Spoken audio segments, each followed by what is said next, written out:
Hello, this is Patrick from XPression. I'd like to show you two great new features of visual logic in XPression 9.0 and higher, the show block values and the assign and paste functions.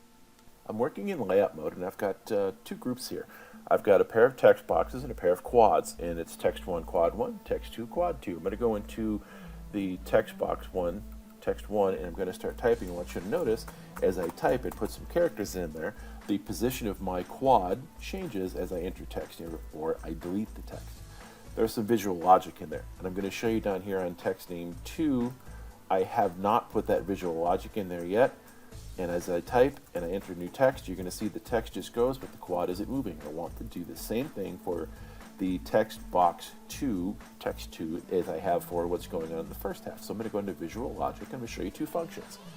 Here's my visual logic grouping here, and I'm going to explain what I'm doing. I am taking the value for text box 1's X position.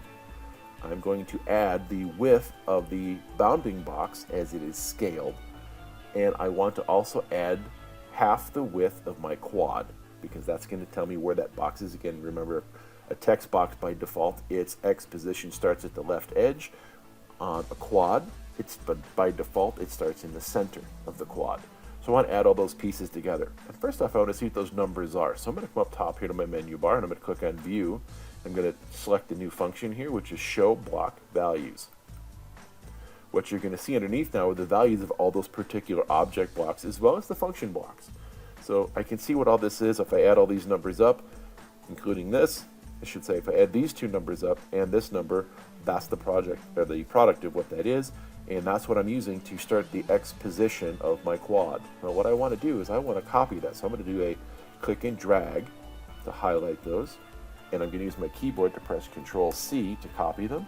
And I'm going to have down here to right click below it, and I'm going to choose Assign and Paste. And you're going to see a dialog box pop up. And what it's basically showing me is my source, or where I copied this from, and on the right is my destination. So what I'm going to do here is I'm going to click on the first item, hold my shift key, and then click on the last item. That's basically everything in between there, and down the bottom of this dialog box is increment destination. So I'm going to click on it once, and you'll notice what was for text box 1 is now text box 2, and so on and so forth. I'm going to click OK, and look what I've got. It basically duplicated what was up here, and it also incremented, so everything that was a 1 is now a 2 as far as all the object and function blocks. So I've duplicated that. I've put the values in here. You can see them showing the values, and I'm going to come down here and prove that it works.